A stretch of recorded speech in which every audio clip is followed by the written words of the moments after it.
Let's talk about psychedelics and spiritual exploration. I've actually got a lot I can say on this topic. I'm not going to go into it all here. That would make for a really long video. But for this short hot take, I'm going to focus on one specific aspect of the use of psychedelics for spiritual exploration. And so before I begin, I'm just going to sort of put in this disclaimer, this caveat, and this preface, let you know I'm a drug and alcohol counselor. I've been working in the addiction treatment field for over 30 years.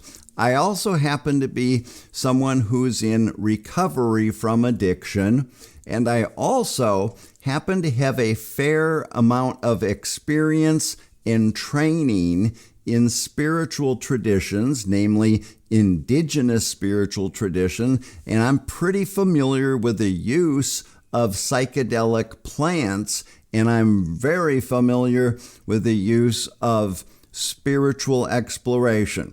In fact, it's been the main focus of my approach in addiction treatment for these last 30 years. I've sort of dedicated my career to coming up with ways of incorporating ceremony and ritual into drug treatment, helping people achieve a fulfilling recovery through, with an emphasis on the spiritual exploration.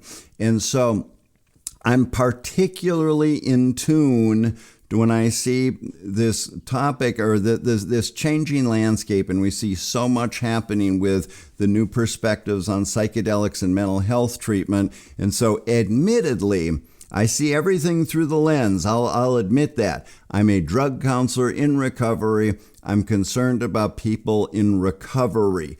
And again, what I'm going to focus on here today is our attitude or our approach to how we regard the use of psychedelics. And to give you an example of where I'm coming from, I'm going to share with you something. This is what spurred this whole thing. I was reading out of the book, The Power of Myth by Joseph Campbell. It's a transcription of a series of interviews he did with Bill Moyers. And I was reading this morning. I'm just going to read a section to you, and you'll see why I felt compelled to come over here and hit record on the old webcam here. So let's see. It starts off. He says, recently, anthropologists studied a group of Indians in northwestern Mexico who live within a few miles of a major area for the natural growth of peyote. Peyote is their animal. That is to say, they associate it with the deer, and they have very special missions to go collect peyote and bring it back. These missions are mystical journeys with all of the details of the typical mystical journey. First, there's disengagement from secular life. Everybody who's going on this expedition has to make a complete confession of all the faults of his or her recent living. And if they don't, the magic is not going to work. Then they start on the journey. They even speak a special language, a negative language. Instead of saying yes, for example, they say no. Or instead of saying we are going, they say we are coming. They are in another world. Then they come to the threshold of the adventure. There are special shrines that represent stages of mental transformation on the way. And then comes the great business of collecting the peyote. The peyote is killed as though it were a deer. They sneak up on it, shoot a little arrow at it, and then perform the ritual of collecting the peyote. The whole thing is a complete duplication of the kind of experience that's associated with the inward journey, when you leave the outer world and come into the realm of spiritual beings. They identify each little stage as a spiritual transformation. They are in a sacred place all the way.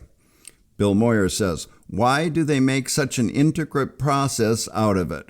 Campbell says, well, it has to do with the peyote being not simply a biological, mechanical, chemical effect, but one of spiritual transformation.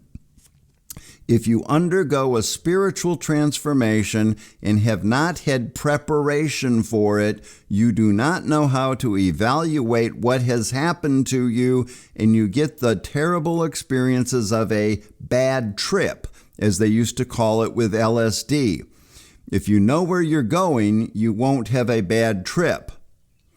Moyer says, so this is why it's a psychological crisis if you're drowning in the water where, and Campbell interrupts and says, where you ought to be able to swim, but you weren't prepared.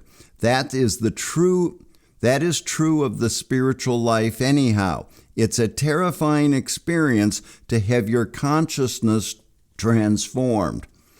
So that last section here, they're referring to, Campbell has a statement where he says, the mystic swims in the sea of the unconscious. The unprepared explorer drowns in it.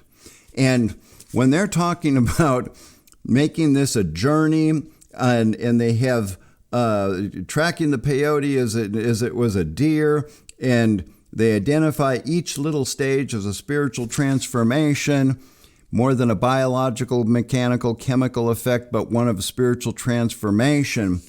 I don't think that's quite the same thing as a suburban shaman wannabe ordering ayahuasca off the internet, or psilocybin microdosing happy hours. Like I'm seeing in my emails, I get flyers for psilocybin social hours at clinics that are doing psychedelic mental health treatment. Again, my concern, what I understand about the use of, in the indigenous cultures, we refer to these as power plants. We don't refer to them as psychedelics. We don't refer to them as chemicals, as this gives a pretty good explanation.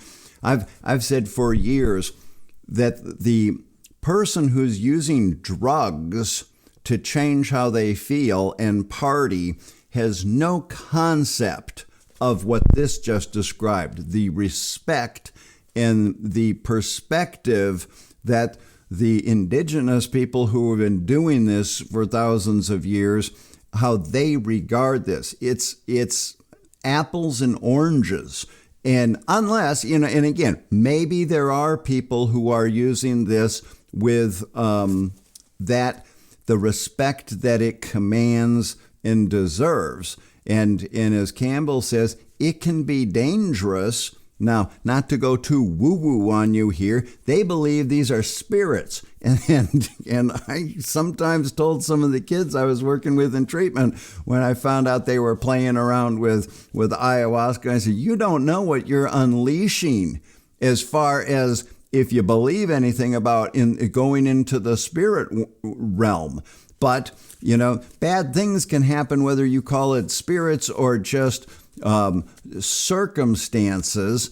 But that, again, my main concern is the risk this poses for somebody who's in recovery, and all of a sudden they've got some temptation to alter their consciousness in a way that's maybe, like given a free pass. It's not called tripping, it's called spiritual exploration. My concern is when you go into that without the proper respect, training,